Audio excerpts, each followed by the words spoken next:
Olá, muito boa tarde. Muito obrigado por estar connosco uma vez mais no nosso programa Nossa Vida, Nossa Fé, em que tentamos compartilhar a palavra de Deus para que possa ser mais vivida nas nossas vidas, nossa vida, nossa fé. Uma vez mais, aqui, pela segunda vez, com o Sr. Padre Pedro Cabral, em que veio há dias diretamente de São Miguel para Limor. De certeza que Limor é mais bonito que São Miguel, não é? Não, de maneira nenhuma. Estava a provocar. Não, nada se compara com as nossas terras, não é? Ah, não?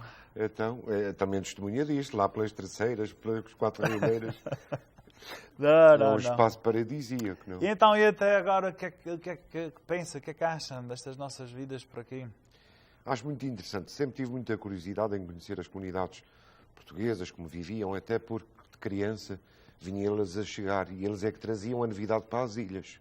Os candis, esperávamos aqueles dias, porque mesmo que não recebêssemos nada em casa, a vizinha tinha sempre a hombridade de nos oferecer aquelas ofertas. E ter esta possibilidade de contatar com as comunidades, também já tive ali, também pregar pela costa leste, oeste, este, de Boston, Massachusetts. Tem sido uma experiência muito rica e, sobretudo, de ver que, apesar dos quilómetros de distâncias, apesar de um mar imenso que nos separa, aquilo que de mais sagrado a gente tem, mantém-se. E até de forma pura, tão genuína, que até muitas vezes emociona-me ver como é que são ainda capazes de, apesar das vicissitudes, dos trabalhos, dos ritmos de vidas, conseguirem parar para viverem daquilo que é a sua identidade religiosa através das suas devoções. Portanto, tem sido uma riqueza até para mim, espiritual, este contacto. Sim. E nestes dias que está cá, qual, na sua opinião, qual é assim a coisa que mais lhe choca, a diferença maior? Em termos comparativos, com o quê? Com os Açores. Com os Açores. O tempo. O tempo aqui corre muito depressa. A vida ali nos Açores, as vaquinhas, aquele ambiente telúrico. A gente não faz agora, faz daqui a pouco. Aqui é tudo muito acelerado. É próprio de uma sociedade capitalista, quer dizer, que as coisas movem-se a um ritmo que, às vezes, para acompanhar, torna-se... É preciso respirar fundo, não é? É das coisas que mais estranho. Sim. Não só para os Açores, também para a Europa. Temos uns outros ritmos, uns outros hábitos. Aqui parece que a vida, as pessoas... Na Europa também já estamos a pecar neste sentido. Já não temos tempo para parar, para tomar um café com amigos. Aqui vê-se muito isso. As pessoas trabalham e não têm tempo para se encontrar. E às vezes com a própria família. É uma das coisas que eu também vejo como grande diferença. Isso é os grandes desafios dos dias modernos. É cada vez mais difícil de ser família, que é a coisa mais natural, talvez. E o padre Isaac diz uma coisa muito interessante. Os meios modernos, como esta tecnologia que temos todas ao nosso alcance, que nos serve muito bem, torna-se como uma espécie do vício da época. O que é que a gente ouvia dizer há anos? Era viciado na pinguinha, era viciado no tabaco, as pessoas levavam a vida naquela escravidão. Hoje é viciado nos computadores, nos iPads, nos iPhones e essas coisas. Impressiona-me entrar em certas famílias que às vezes o pai está apresentando a filha e a filha, aquilo é, ai, mas nem olhem para mim, que estão ali entretidos naqueles jogos. Quer dizer, é uma coisa que dá que pensar, não é? Mas é fruto das nossas épocas. Isso é que é verdade. Como é aquela ideia de que inventamos tantas máquinas para fazer a nossa vida mais fácil, para termos mais tempo, como a máquina de lavar a louça, de lavar a roupa, e cada vez temos menos tempo. É verdade. É verdade. Cada vez temos menos tempo para nós e para os outros. Mas isto não é cramar, não é queixar, é apenas temos que saber o mundo como é para poder vencê-lo. É mais. Isso é que é. Muito bem. Olha, vamos então as nossas leituras do dia. Para isso nos pagam, não é? O que é? Eu não ouvi cheque nenhum. Não, o cheque é no fim. Ah, é? Bem, estou aqui na América. Não, sabes que... Lá para os Açores a gente espreme. Aqui as coisas são mais fáceis. Não. Aquilo é quando se paga adiantado, trabalham cá. Somos sempre mal servidos, é verdade. Muito bem. Se não compreenderam, estamos a brincar. Aqui ninguém é pago. Muito bem, vamos então à primeira leitura, para acabar assim esta primeira parte, que hoje vem do livro de Isaías. Aprove ao Senhor esmagar o seu servo pelo sofrimento, mas se oferecer a sua vida como sacrifício de expiação, terá uma descendência duradoura, viverá longos dias, e a obra do Senhor prosperará em suas mãos. Terminados os sofrimentos, verá a luz e ficará saciado na sua sabedoria. O justo, meu servo, justificará a muitos e o tomará sobre si as suas iniquidades. Palavra do Senhor. Graças a Deus. Então, esta leitura fala-nos deste servo, tomar os seus sofrimentos, confiar na sua sabedoria. O que é que isto nos diz? Padre Isaac, segundo eu que vou entendendo, eu gosto muito de Isaías, o profeta maior, porque os profetas dividem-se entre os menores e o maior. E este é este e o Jeremias, é aqueles profetas que da interioridade, do mais recôndito ser. E tocam temas como a angústia, o sofrimento, aquilo que nos invade todos os dias. E como que, pela sua experiência mística e espiritual, vão-nos dando orientações. Em Igreja nós falamos muito da teologia da cruz. O princípio é sempre o mesmo.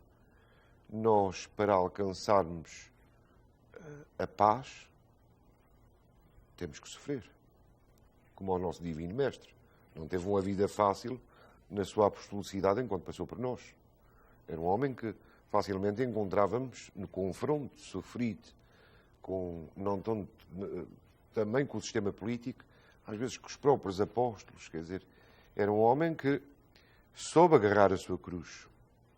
Soube agarrar a sua cruz e levá-la para um bem maior. Esta liberdade, esta salvação de que nós nos devemos enquadrar. Ora, aplicando ao homem de hoje e como reflexão eucarística deste domingo, a partir desta leitura, a verdade é que o homem faz tudo para não sofrer. E pensa que o sofrimento é um castigo. Não. O sofrimento também é libertador. E é esta libertação que São Paulo o profeta Isaías está-nos a falar.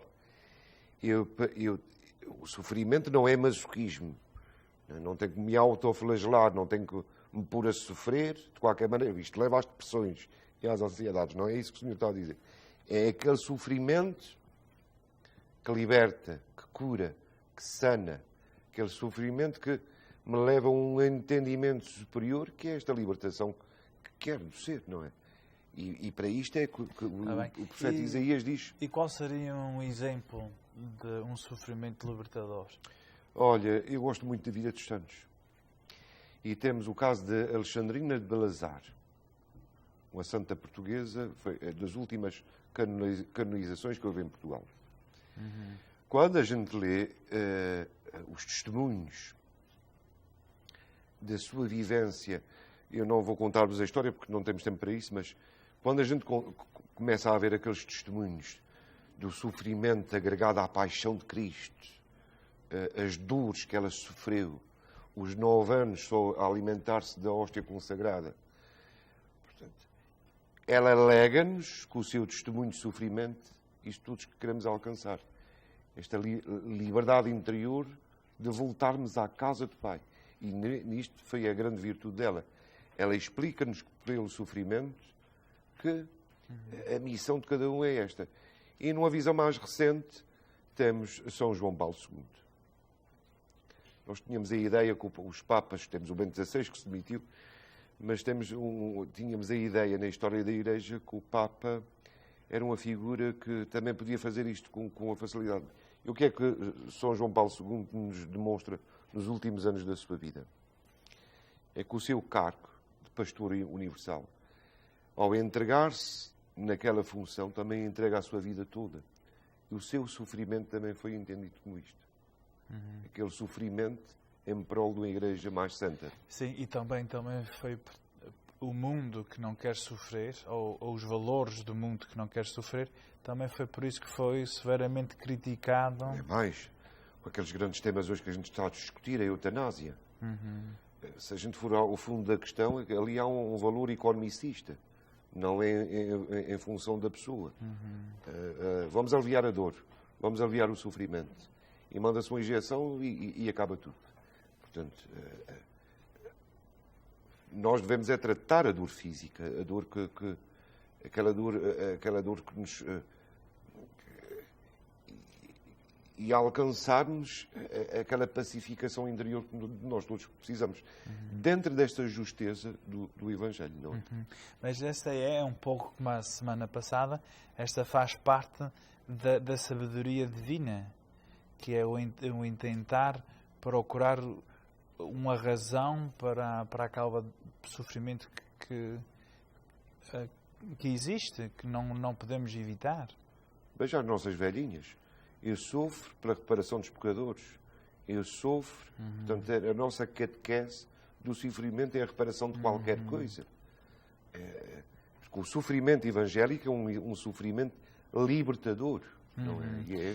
Que até nas próprias cartas de São Paulo ele fala em oferecer sofrimentos se por acaso faltou algo no sofrimento, na paixão de Nosso Senhor. Exatamente. Bem, olha, desta vez eu acho que acabamos bem a primeira parte. A primeira parte. Sem ter que cortar. Tirando o cheque. Não cortamos nenhum pensamento. Saí tudo bonzinho. Ainda bem. Já está um profissional, está a ver? Diz que sim. Não sei. Não, eu acho Estas que coisas sim. de câmaras, gosto de ver cara a cara as pessoas. Não é? Olha. Bem, então, olha, como já se aperceberam, a primeira parte está a terminar, em que tem um tempozinho de talvez de ir à casa de banho ou de ir buscar um café, alguma coisa. Uma malaçada. Olha, amigos, até já. Join KNXT and Holy Spirit Church every Sunday morning at 10 a.m. for a live Mass, the only live Catholic Mass direct from Holy Spirit Church on KNXT, channel 49, 35, and 38 Bakersfield, and streaming live on knxt.tv.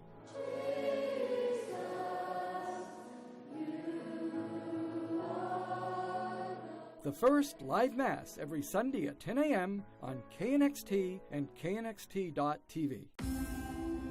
We're here before dawn. We're here at midnight. We're here when life begins, and here when it ends. We spend hours training, bonding, and earning their trust. We are their voices, their allies, and their advocates, now and in the future. This is not just our job. It's our passion. We are Fresno Chaffee Zoo.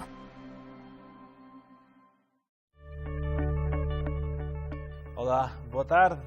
Muito obrigado por ter regressado connosco. Olha, também ao princípio do programa esqueceu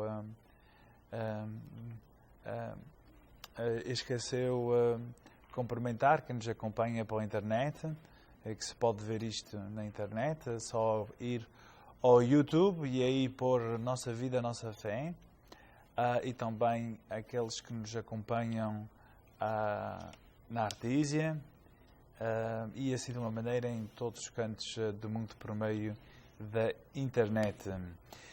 Então, Sr. Padre, o senhor disse que podiam ir para uma melaçada. Agora, diga-me, o senhor que teve 3 anos na terceira, o que é melhor, uma melaçada ou uma filhós? Olha, a filhose é mais saborosa, que é quase a mesma coisa. Mas ali encontra-se muitas prendadas que sabem muito trabalhar a filhose. E tenho saudades de dar uns filhosos à moda da terceira. Mas, de qualquer maneira, a nossa doçaria e a nossa gastronomia açoriana é das coisas mais ricas. Olha, não sei se alguém ouve, ele tem saudades de filhoses ou assadas, assim. Nós vamos dar a direção para, se quiserem passar pelo Limouro e levar uma dúzia ou duas... Façam esta caridade. Querem matar um desconsolo. Ora, muito bem. Ora, vamos deixar estas tretas ao lado. Vamos ao Evangelho deste domingo. Evangelho de Nosso Senhor Jesus Cristo, segundo São Marcos. Naquele tempo, Tiago e João, filho de Zebedeu, aproximaram-se de Jesus e disseram-lhe: Mestre, nós queremos que nos faças o que te vamos pedir. Jesus respondeu-lhes: Que quereis que vos faça? Eles responderam: Concede-nos que na tua glória nos sentemos um à tua direita e outro à tua esquerda. Disse-lhe Jesus: Não sabeis o que pedis. Podeis beber o cálice que eu vou beber e receber o batismo com que eu vou ser batizado? Eles responderam-lhe: Podemos. Então Jesus disse-lhes: Bebereis o cálice que eu vou beber e sereis batizados com o batismo com que eu vou ser batizado. Mas sentar-se à minha direita ou à minha esquerda não me pertence a mim concedê-lo. É para aqueles a quem está reservado. Os outros 10, ouvindo isto, começaram a indignar-se contra Tiago e João. Jesus chamou-os e disse-lhes: Sabeis que os que são considerados como chefes das nações exercem domínio sobre elas e os grandes fazem sentir sobre elas o seu poder? Não deve ser assim entre vós. Quem entre vós quiser tornar-se grande, será vosso servo, e quem quiser entre vós ser o primeiro, será escravo de todos, porque o Filho do Homem não veio para ser servido, mas para servir e dar a vida pela redenção de todos. Palavra da salvação. Glória a vós, Senhor. Então, vêm estes dois irmãos a querer estar um à direita e o outro à esquerda. Será que eles não estavam a ver os outros apóstolos ali ao pé, a ouvir a conversa? Bom, Padre Isaac, vamos ver isto sob um ponto de vista simples. Estamos aqui perante um jogo de poder. Isto é transversal a toda a humanidade. Só os santos é que se conseguiram libertar destas tentações. Mas o que estes apóstolos pedem é, sobretudo, esta ascensão ao poder. Pertencer à glória de Deus, sentado à direita e à esquerda. E o Senhor aproveita esta grande tentação e dá esta grande catequese. Quer dizer, o último é o primeiro, o que serve, deve ser, aquele que deve ser escravo de todos. E é esta lógica de Jesus, contraposta à lógica humana. Porque nós, de uma forma ou de outra, todos estamos tentados pelo poder. Bom, basta a partir das nossas experiências. Eu, quando estava em Roma, quando vi um cardeal entrar num pontificado, dava-me prazer agora estar como aquele homem também, aquela figura espamparante, passar... São tentações deste mundo e ninguém está livre delas. E estes apóstolos também, com Jesus, sentiram-se tentados a ascender este poder. Portanto, é tão humano aquilo que esses homens sentiram, porque nós sabemos o que é que eles sentiram. Essa experiência de querer escalar dentro da ordem do poder, deste poder que destrói, é destrutivo. E um Jesus que dá-nos esta catequese completamente diferente, que quebra toda a nossa lógica. A humildade, a simplicidade, o não me servir, mas o servir. Que isto é o princípio daquilo que norteia a Igreja. Uma Igreja que serve, uma Igreja que coloca-se aos pés da humanidade e quer servir. E quando isto não acontece, dentro da Igreja vêm todos aqueles problemas que nós estamos a assistir como uma chaga que não se quer curar. Porque se nós interpretarmos os últimos acontecimentos da Igreja, mais não é do que um jogo de poder. Isso. E sabe, essa questão do poder, muitas vezes quando nós ouvimos essa palavra poder, muitas vezes associamos com o poder político, os governos, esses é que têm poder, ou coisa assim, oposições, mas esse jogo do poder acontece tão facilmente como dentro de uma família, por exemplo. A maior parte dos problemas entre os casais é para ver quem é que manda. Nem mais. Muito bem. E dentro das escolas, dentro de uma equipa de futebol, por isso até mesmo uma equipa de futebol. Se uma equipa de futebol, se houver um ou dois a querer ser o chefe, por melhor que seja, não vão ter uma equipa. É preciso ter humildade e é preciso querer cooperar com os outros. Isso quer saber qual é o lugar e a posição de cada um, como também dentro de uma família. E como é que nós... Isso então parece que é quase como uma doença humana, o querer o poder, não é? Então, como é qual é a medicina para essa doença? Eu penso que os grandes pais de espiritualidade nos ensinaram ao longo dos tempos. Nós, por exemplo, em termos de eclesiologia, gostei muito deste tema da família, mas tem um pouco a ver com a forma como estruturamos as sociedades, sejam elas eclesiais, sejam elas políticas. Num tempo, quando se começou a afirmar a polis, as cidades, o poder era visto sob o ponto de vista hierárquico. Havia o senhor e toda aquela gente, toda aquela hierarquia de poderes, até chegar ao escravo. Esta concepção foi derrubada pela primeira vez na Idade Média, quer dizer, o que nós hoje temos é um poder, sobretudo do ponto de vista até eclesial, o que nós temos é um poder circular, um poder repartido, em que o que assiste à Igreja é o Espírito Santo. Eu acho que é um bom modelo para aplicarmos na família, quer dizer, que não é um jogo de poderes. Há um poder que assiste a própria família, ou assiste, mas que se comunica, um poder dialogante, um poder capaz de ceder e de ouvir a diferença, ouvir o outro. Quer dizer, que é o discurso difícil e que muitas vezes é mal interpretado, tanto na Igreja como na própria família, não é? Uhum.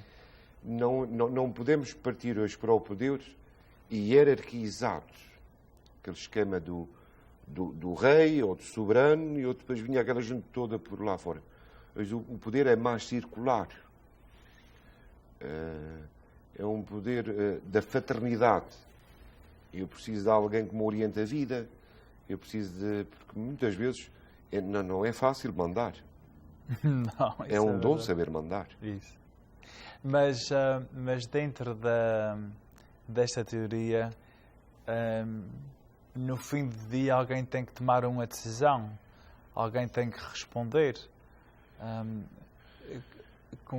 Se isto é assim gerado por vários, quem é que desempata? O maior pronome da humanidade não é eu e tu, não é o Pedro e o Isaac. Somos nós. Uhum. Isto, na hora da decisão, é o que nós decidirmos, não é o que eu e tu decidirmos. Sim, mas se eu tenho... A fraternidade é isto. Mas se eu tenho a minha opinião, o senhor a sua, quem é que desempata? Bom, este desempate está na compreensão de ambas as partes. Se há momentos que temos que ceder, cedemos. Uhum. Se o padre Isaac tiver a opinião de entrar para um caminho que eu vejo que corre risco, eu faço tudo para esta opinião não se fazer prevalecer. Sim, e se eu for teimoso e não quiser ver nem ouvir... Então continuo. Mas não vai atrás? Não sei da nossa terra, deixa lá estar. Faz o que tu quiseres com me bateres. Mas não vai atrás. Então aí, se me deixar fazer o que eu quiser, então aí eu é que tenho o poder de fazer o que eu quero para o cima. Poder não é tirania. E quando ela é exercida, isto é destruidora, não é construtora. Uhum. E sim. Mas essa é a que parece sempre ser a tendência. Porque somos Humanos. humanos. E para contrariar essa tendência? É olharmos aquilo que o Senhor nos orienta, naquela lógica que parece a receita perfeita para as nossas vidas.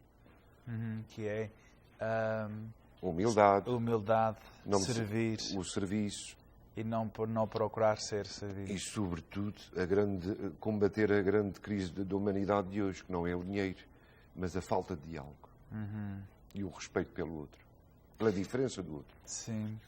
Mas eu acho que, obviamente, que o que diz é verdade, mas tem a grande dificuldade é que isso tem que ser balanceado com, às vezes, há medidas que têm que ser aplicadas, como, por exemplo, quando alguém procura o poder e começa a fazer o mal, não significa que a pessoa humilde cruza os braços e diz que sim e vamos. Também não podemos Não, de maneira nenhuma. assim levar isso de uma forma assim meio radical ao pé da letra, não é? É sempre mais global, é o conceito da humildade. Da humildade, sim. Porque a humildade em si significa estar perto da terra, significa procurar a verdade. Daí é que vem a humildade. Ou se ela não existe, construir a verdade sobre as coisas, não é? E isto implica, como disse bem, não cruzar os braços. Mas o que também é certo é que chegou a um ponto em que Nosso Senhor disse: olha, tu, Pedro, é que vais ser o chefe destes. Mas tem que ser sempre um chefe ao serviço. Alguém tem que ser o chefe. Alguém tem que ser a cabeça. Alguém tem que ser o capitão numa equipa de futebol.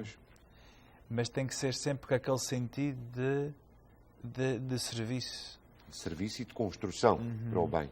E oxalá que aquela é a sabedoria que quem escolhe os chefes, que escolhe aquele mais humilde. Que é sempre difícil. E isso é parte dos nossos grandes problemas. Em todos os estratos da sociedade. É porque em inglês diz-se que the squeaky wheel gets the oil, ou gets greased. Quer dizer que a roda que faz mais barulho é que leva uma coisinha de azeite. Bem, entre o que é e o que devia de ser, nós como cristãos temos uma outra orientação, temos outras virtudes e dentro delas está a humildade para servir. Muito obrigado pela sua companhia.